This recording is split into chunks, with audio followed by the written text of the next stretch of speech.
बिस्मिल्लाहिर्रहमानिर्रहीम। प्यारे बच्चों, आज हम उर्दू ज़बान व अदब और नवीं जमात में उर्दू ज़बान व अदब के जो असबाक पढ़ाए जाते हैं, यानी उर्दू की जो हमारी नवीं जमात की किताब है उसके बारे में जानेंगे। किसी भी ज़बान का अदब उस ज़बान में लिखे गए तमाम शोरा, अदीब, सफ़रनामा निगारों, अफसाना निगारों और नावल निगारों की तख्लीक़ात पर मुश्तमिल होता है।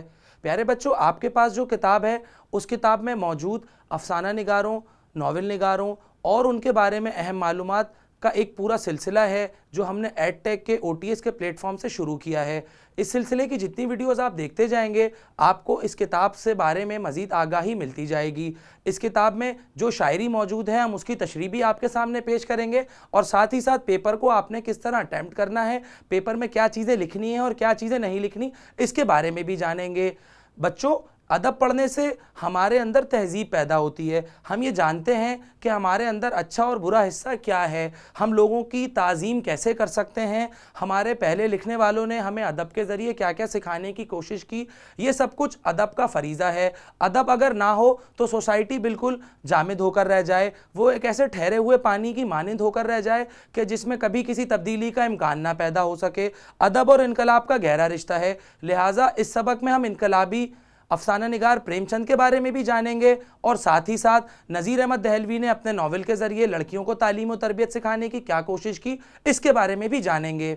इस किताब को जब आप खोलेंगे तो आपको पता चलेगा कि शौरा के बारे में तारुफ किस तरह लिखा जाता है और अशार का हवाला देते हुए किस तरह उनके कामों पर रोशनी डाली जाती है। इस किताब में शमसुल उलमा मौलवी मोहम्मद हुसैन आज़ाद के बारे में भी पढ़ने को मिलेगा और अजीम मसलह कौम सर सैयद अहमद ख़ान के बारे में भी जानेंगे। इस किताब में मीर अनीस का मरसिया भी है और अल्लामा इकबाल की शायरी भी।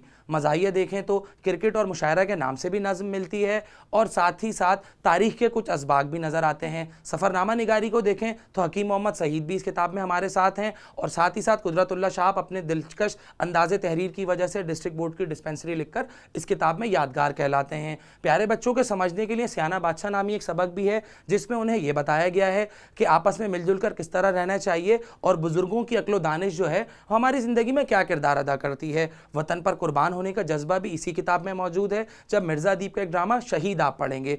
हमारी वीडियोज़ के सिलसिले को जारी रखिए और ये देखते रहिए कि हमने इस किताब के मुख्तलिफ असबाक को किस तरह खुलासे, तशरीह, इक्तिबास और अहम सवालात की सूरत में आपके सामने पेश किया है।